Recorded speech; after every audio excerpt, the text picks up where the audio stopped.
Action. Okay. What's going on, guys? Thanks for tuning in to the Sovereign Fisherman. Today I wanted to review the Hoodoo Impulse 120. Fucking dogs. What's going on, everyone?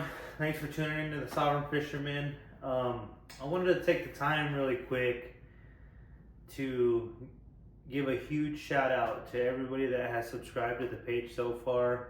I really appreciate the support, you know, just following me in my journey of kayak fishing, tournament kayak fishing, and just fishing in general.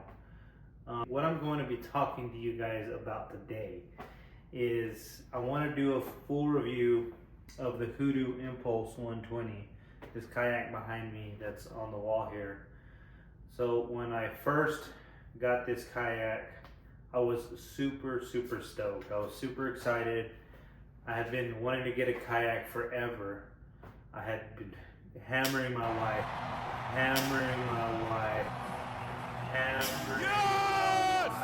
like, hey, look at these kayaks, look at this kayak, what do you think about this one?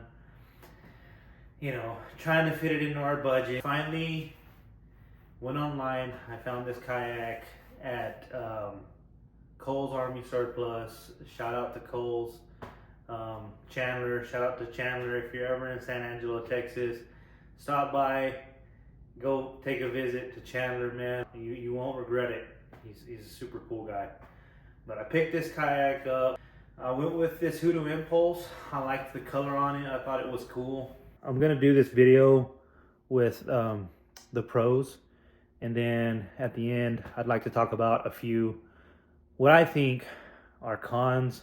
I mean, I really love this Hoodoo, it being my first kayak, but I think there is some things on the kayak that could possibly, and they may have already fixed these things, but I just wanted to give y'all my feedback on this particular model. So, yeah. Start with the handle here. I mean, this is a really good handle to be able to pull your kayak around. I added this rope here to kind of help me stand up in my kayak.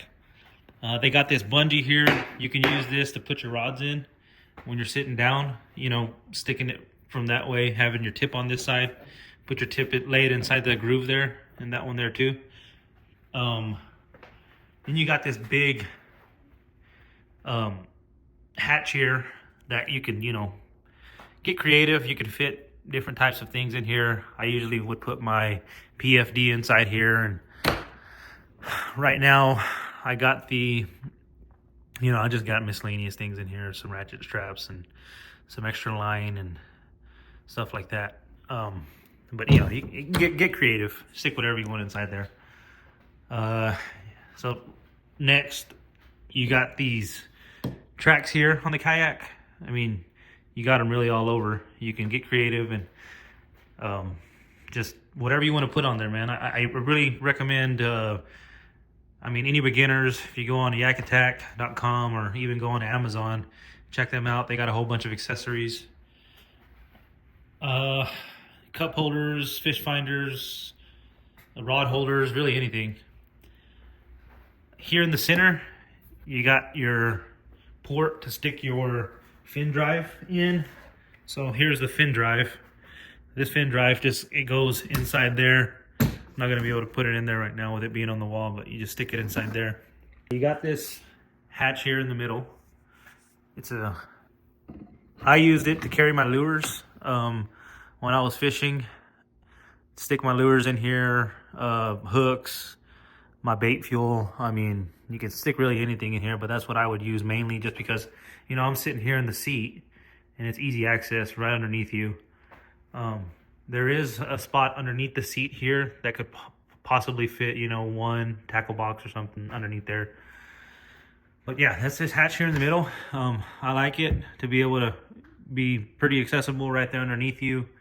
Now you do get a little bit of water inside of here, so I wouldn't recommend you hold any kind of hooks or anything that's going to rust long term.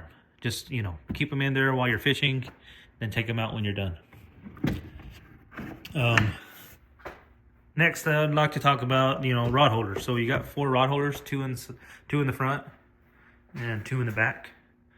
I utilize these rod holders really when I would land a fish. I'd stick my rod inside there, you know, grab the fish and take the hook out. You got the seat here. There's three different positions on here. I don't know if you can see that, but these right here, these grooves right there. So the seat will change 3 different positions. You got a low, a medium, and a high. And the seat's comfortable. I mean, it's comfortable enough. So the seat's comfortable enough, guys. I mean, there is something on the market that you can pick up, a kayak cushion.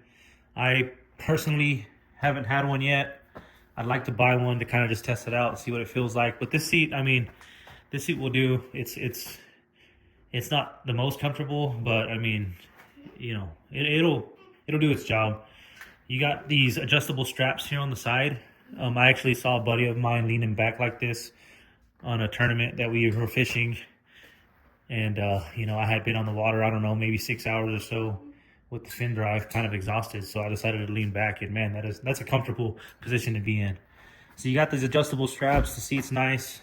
You got your cup holders right here on the side. There's one cup holder there. There is some little compartments here that are kind of, you know, beveled into that kayak, so you can, you know, put some stuff there, maybe your fish pliers. We got this little dry hatch right here behind the seat.